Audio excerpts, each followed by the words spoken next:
Tech ലോകത്ത് നിന്നുള്ള വാർത്തകൾ.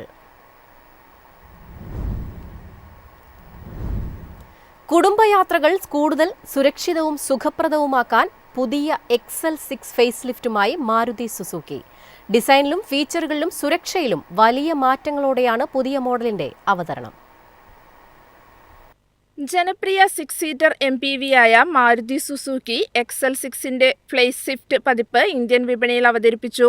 മുൻ മോഡലിനെ അപേക്ഷിച്ച് കൂടുതൽ ആധുനികമായ ഡിസൈൻ, പുതിയ ഫ്രണ്ട് ഗ്രിൽ, പുതുക്കിയ LED ഹെഡ്ലാമ്പുകൾ, പുതിയ അലോയ് വീലുകൾ എന്നിവയാണ് വാഹനത്തിന്റെ പ്രധാന ബാഹ്യമാറ്റങ്ങൾ. ഇന്റീരിയറിലും ശ്രദ്ധേയമായ മാറ്റങ്ങളുണ്ട്. വലിയ touch screen infotainment system, digital instrument cluster, 360-ഡിഗ്രി camera, wireless phone charging, ventilated front സീറ്റുകൾ, കണക്റ്റഡ് കാർ സാങ്കേതികവിദ്യ എന്നിവ ഉൾപ്പെടുത്തിയിട്ടുണ്ട്. കൂടാതെ ലെവൽ 2 ADAS സ്യൂട്ടും ലഭ്യമായിട്ടുണ്ട്. Adaptive cruise control, lane keep assistant, automatic emergency braking, blind spot monitoring തുടങ്ങിയ സുരക്ഷാ സംവിധാനങ്ങളും വാഹനത്തിലുണ്ട്. 1.5 ലിറ്റർ പെട്രോൾ എഞ്ചിനൊപ്പം 5 speed manual, 6 speed automatic gear box ഓപ്ഷനുകളും വാഹനത്തിൽ ലഭ്യമാണ്. ഇന്ത്യൻ കുടുംബങ്ങളെ ലക്ഷ്യമിട്ട് കൂടുതൽ സുരക്ഷയും പ്രീമിയം സൗകര്യങ്ങളും നൽകുന്ന MPV-യായാണ് പുതിയ XL6 വിപണിയിലെത്തുന്നത്. നിലവിൽ XL6ന്റെ ഷോറൂം വില 11,57,00,000 രൂപ മുതൽ ആരംഭിക്കുന്നു. News desk, MyFin TV. Video പ്ലാറ്റ്ഫോമുകളുടെ മത്സരം ശക്തമാകുന്നതിനിടെ ഫേസ്ബുക്കിൽ വലിയ മാറ്റത്തിനൊരുങ്ങുകയാണ് മെറ്റ. ടിക്ടോക്കിന് സമാനമായ ഫുൾ സ്ക്രീൻ വീഡിയോ ഫീഡ് പരീക്ഷണാടിസ്ഥാനത്തിൽ അവതരിപ്പിക്കാനാണ് കമ്പനിയുടെ തീരുമാനം. ടിക്ടോക്കിന്റെ വൻ ജനപ്രീതിക്ക് പിന്നാലെ ഫേസ്ബുക്കിലും സമാനമായ വീഡിയോ അനുഭവം ഒരുക്കാൻ മെറ്റ പുതിയ പരീക്ഷണം ആരംഭിക്കുന്നു. ഉപയോക്താക്കൾ ആപ്പ് തുറക്കുന്ന മുറയ്ക്ക് തന്നെ ഫുൾ സ്ക്രീനിൽ വീഡിയോകൾ കാണുന്ന രീതിയിലുള്ള പുതിയ വീഡിയോ ഫീഡാണ് കമ്പനി പരീക്ഷിക്കുന്നത്. വീഡിയോ ഉള്ളടക്കത്തിന് കൂടുതൽ പ്രാധാന്യം നൽകുകയും ഉപയോക്താക്കളെ കൂടുതൽ സമയം പ്ലാറ്റ്ഫോമിൽ നിലനിർത്തുകയും ചെയ്യുക എന്നതാണ് ഈ മാറ്റത്തിന്റെ പ്രധാന ലക്ഷ്യം. നിലവിൽ ഫേസ്ബുക്കിൽ ഫോട്ടോകളും ടെക്സ്റ്റ് പോസ്റ്റുകളും വീഡിയോകളും ഒരുമിച്ചാണ് ന്യൂസ് ഫീഡിൽ കാണുന്നത്.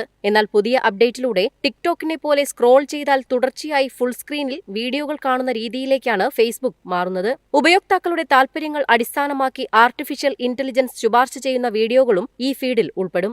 ആദ്യഘട്ടത്തിൽ തിരഞ്ഞെടുത്ത ചില ഉപയോക്താക്കൾക്കിടയിലാണ് ഈ ഫീച്ചർ പരീക്ഷിക്കുന്നത്. പരീക്ഷണം വിജയകരമായാൽ പിന്നീട് കൂടുതൽ രാജ്യങ്ങളിലേക്കും എല്ലാ ഉപയോക്താക്കളിലേക്കും ഇത് വ്യാപിപ്പിക്കാനാണ് മെറ്റയുടെ പദ്ധതി. ഇൻസ്റ്റഗ്രാമിൽ റീൽസ് അവതരിപ്പിച്ച് ടിക്ടോക്കിന് ശക്തമായ വെല്ലുവിളി ഉയർത്തിയ മെറ്റ ഇപ്പോൾ ഫേസ്ബുക്കിനെയും കൂടുതൽ വീഡിയോ കേന്ദ്രീകൃത പ്ലാറ്റ്ഫോമാക്കി മാറ്റാനുള്ള ശ്രമത്തിലാണ്. സോഷ്യൽ മീഡിയ ഉപയോക്താക്കളുടെ മാറുന്ന ഉപയോഗശീലങ്ങൾ കണക്കിലെടുത്താണ് കമ്പനിയുടെ പുതിയ നീക്കം. News desk, MyFin TV. Digital പ്ലാറ്റ്ഫോമുകളുടെ നിയന്ത്രണവുമായി ബന്ധപ്പെട്ട വിഷയങ്ങൾ ചർച്ച ചെയ്യാൻ പാർലമെന്ററി സമിതി യോഗം ചേരുന്നു. ഓഗസ്റ്റ് 3-ന് ചേരുന്ന യോഗത്തിൽ പ്രമുഖ ടെക് കമ്പനികളുടെ പ്രതിനിധികളും പങ്കെടുക്കും. സോഷ്യൽ മീഡിയയുടെയും മറ്റ് ഡിജിറ്റൽ പ്ലാറ്റ്ഫോമുകളുടെയും പ്രവർത്തനങ്ങൾ, ഉപയോക്തൃ സുരക്ഷ, സ്വകാര്യതാ സംരക്ഷണം, ഓൺലൈൻ ഉള്ളടക്ക നിയന്ത്രണം എന്നിവ ചർച്ച ചെയ്യുന്നതിനായി പാർലമെന്റിന്റെ കമ്മ്യൂണിക്കേഷൻസ് ആൻഡ് ഇൻഫർമേഷൻ ടെക്നോളജി സ്ഥിരം സമിതി ഓഗസ്റ്റ് 3-ന് യോഗം വിളിച്ചു. മെറ്റ, ഗൂഗിൾ, എക്സ്, സ്നാപ്ചാറ്റ് തുടങ്ങിയ പ്രമുഖ ഡിജിറ്റൽ പ്ലാറ്റ്ഫോമുകളുടെ പ്രതിനിധികൾക്ക് പുറമെ കേന്ദ്ര ഇലക്ട്രോണിക്സ് ആൻഡ് ഇൻഫർമേഷൻ ടെക്നോളജി മന്ത്രാലയത്തിന്റെയും ആഭ്യന്തര മന്ത്രാലയത്തിന്റെയും ഉദ്യോഗസ്ഥരെയും യോഗത്തിലേക്ക് ക്ഷണിച്ചിട്ടുണ്ട്. ഡിജിറ്റൽ പ്ലാറ്റ്ഫോമുകളുടെ പ്രവർത്തനം, നിയമപാലനം, ഉപയോക്താക്കളുടെ സ്വകാര്യത, ഓൺലൈൻ സുരക്ഷ എന്നിവയുമായി ബന്ധപ്പെട്ട വിഷയങ്ങളിൽ വിശദീകരണം തേടാനാണ് സമിതിയുടെ തീരുമാനം.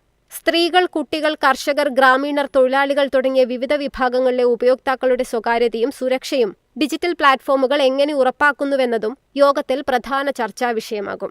സമീപകാലത്ത് സോഷ്യൽ മീഡിയയിലൂടെ വലിയ തോതിൽ ജനകീയ പ്രക്ഷോഭങ്ങളും വിവരപ്രചാരണങ്ങളും നടന്ന പശ്ചാത്തലത്തിലാണ് ഈ യോഗത്തിന് പ്രാധാന്യം വർദ്ധിച്ചിരിക്കുന്നത്. News desk, MyFin TV. എളുപ്പത്തിൽ സമ്പാദ്യം വളർത്താം. ഇന്ന് തന്നെ മൈഫിൻ TV ആപ്പ് ഡൗൺലോഡ് ചെയ്യൂ.